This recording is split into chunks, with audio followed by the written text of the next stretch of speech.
Para makagawa ng water slime, ang dapat daw gamitin ay clear glue. Paano kaya kapag gagamit tayo ng white glue sa paggagawa ng water slime? Kaya? Game!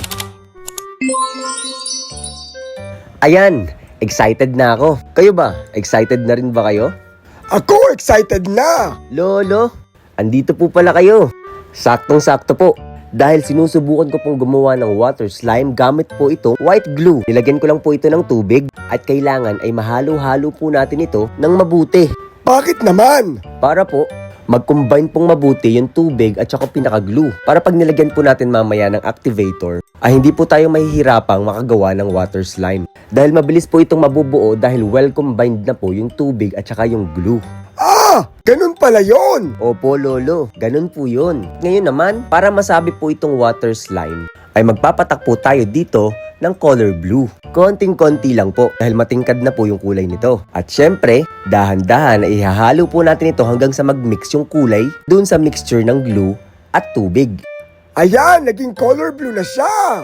Di ba po, Lolo? Dahil color blue na po siya, ilagay na po ako dito ng activator para habang hinahalo po natin ay unti-unti mabubuo na po yung pinaka-slime. Ayan po, Lolo, ang bilis. Oo nga! Dahil yan, pag-mix mo ng maayos sa tubig at glue. Tama po kayo dyan, Lolo.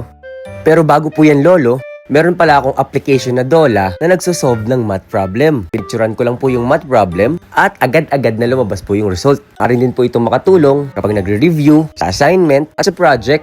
Kaya, ano pang hinihintay mo? Download na ng Dola. Ayos po ba, Lolo?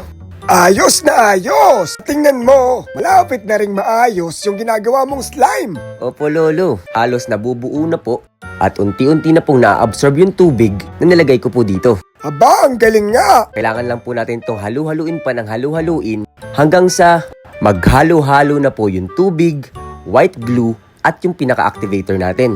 At syempre, pati na rin po yung kulay.